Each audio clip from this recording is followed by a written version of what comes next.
Hello and welcome. I am so excited to be in a place to be able to share what our curriculum choices are for the year. So I am a homeschool mama of two. I have a rising 8th grader and I also have a rising 5th grader, and we are just really continuing to make sure that we're incorporating what each of my kids are interested in. So sometimes we're making choices that my oldest is really passionate about and my youngest is happy to go along with that, and vice versa. So we're really kind of trying to balance the interest-led with the requirements that our state has for homeschooling.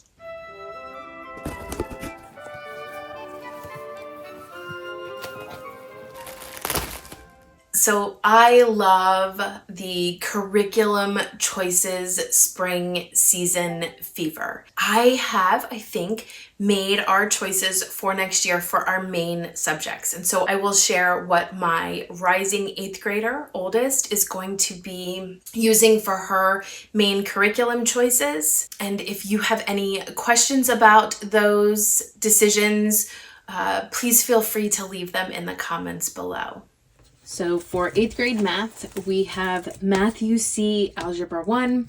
We have used Math UC from the beginning. We did the primer before we even got into alpha. So I love Math UC. I think it is a great math program that uses the mastery philosophy.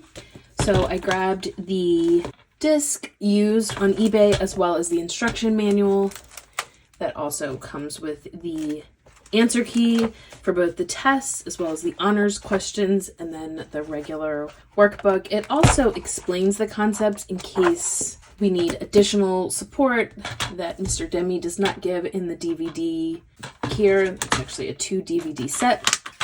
I also, when I purchased the student workbook that also comes with the test booklet, I also purchased the digital videos, mainly because when we are traveling in our camper, it is difficult to access the DVD player. We have one, but we just learned on our spring trip that it was just easier to have it accessible by iPad or my laptop. And so I went ahead and purchased it digitally. It's very expensive that way, much more expensive than just getting the DVD and the instruction manual used on eBay. But I just think the ease of it is worth the money for us right now, so we can do school while traveling. So that's math. So for language arts, we have done the good and the beautiful all the way since the beginning. My daughter completed level 7.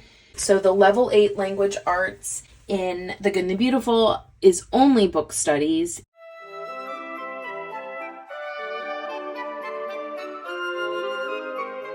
I do actually have a high school level language arts. I purchased it during the Good and the Beautiful sale this spring. And then once you get into high school in that language arts curriculum, it also incorporates book studies as part of their honors curriculum, which we will incorporate. And while my daughter, I think, has the capability of doing the high school level language arts, I decided to hold off on the high school level just because of some other things that we are going to be working on next year. But instead, I decided to do this learning language arts through literature. This is the gray level, which is 8th grade. So it has a workbook. You learn about writing business letters. By the end of it, you are doing research projects and papers. Here's the research paper.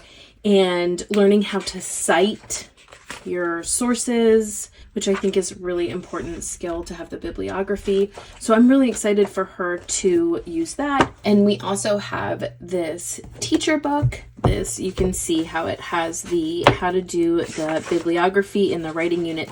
The other reason why I wanted to try this language arts unit is because it also comes with book studies. So I thought this would be a good toe dip into what it's like to do a book study, a more formal book study. So the books that they choose are God Smuggler by Brother Andrew. This is obviously a very well-known book. It even has the photos in it.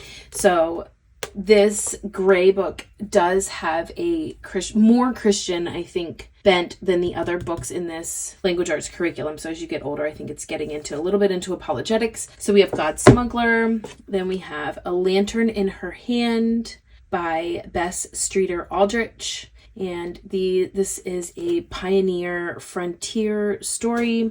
We then have Eric Liddell by Catherine Swift. And this is the Scottish gentleman in the 1924 Olympics. He was in the protagonist in Chariots of Fire. And then also Daddy Longlegs by Jean Webster, which is kind of touted as being very similar to Anne of Green Gables. It has the female character is an orphan, and she has a philanthropic supporter, and it is epistolary novel. The entire thing is in letters, and you can see by the tabs. I've actually already read this.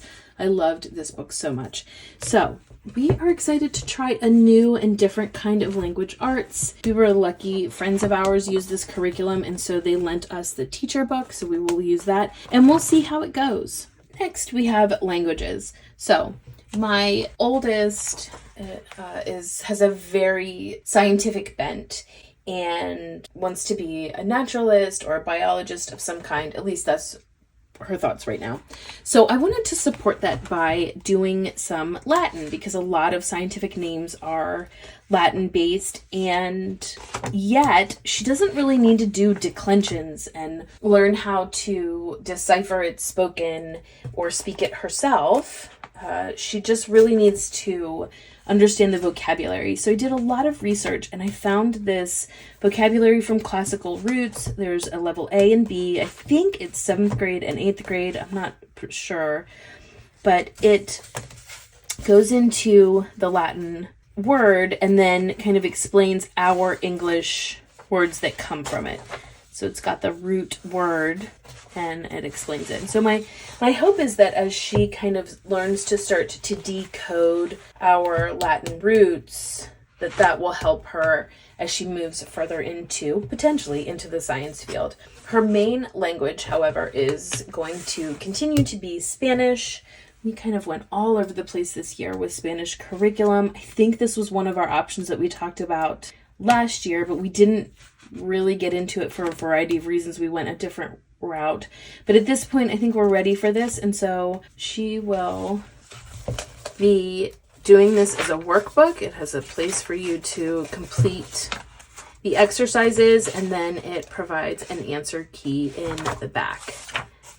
So we will be using that for language. So for my 8th grader, we are required by the state to do world history, and we have the option to do it in 8th grade rather than doing it at the high school level. And so we're trying to get a lot of the high school requirements that we can completed in middle school so that we can really focus on other credit courses for high school.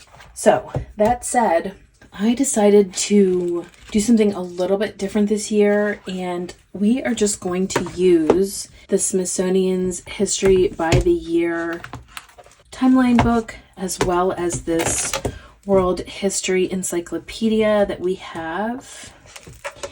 And we will just go ahead and use this as the spine, supplement it with this, and then for activities, I found this on Rainbow Resource.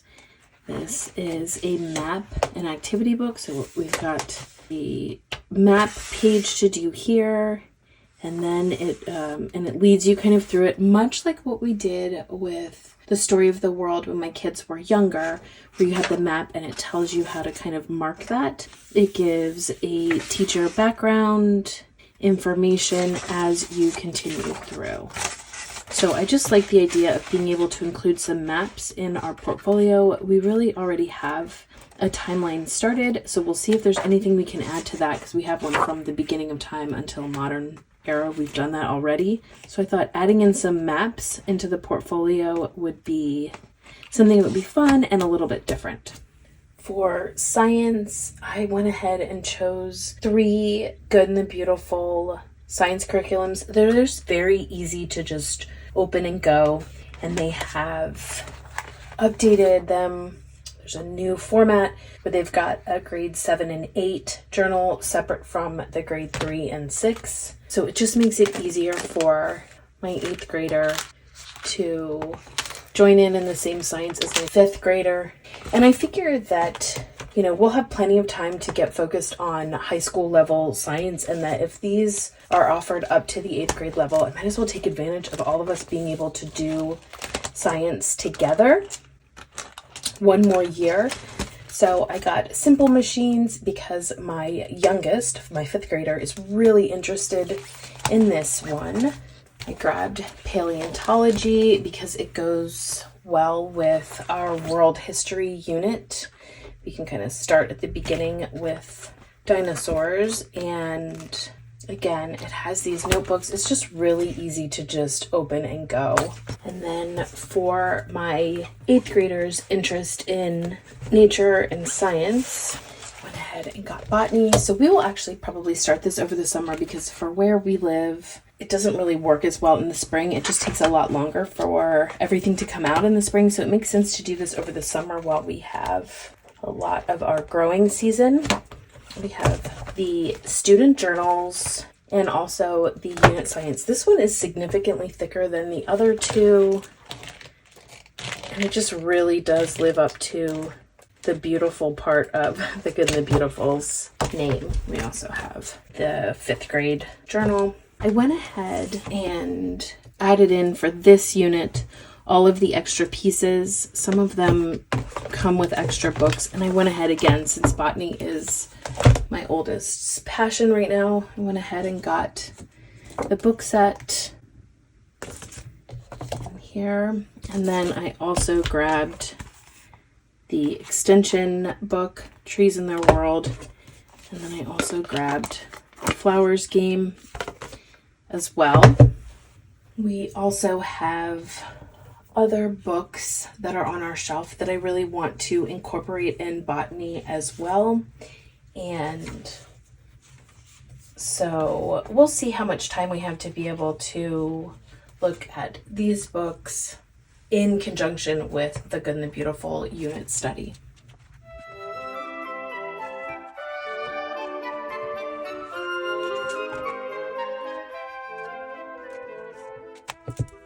I love these curriculum videos and choices, and I just love the process of researching and making choices, and it's just one of the fun parts of homeschooling for me.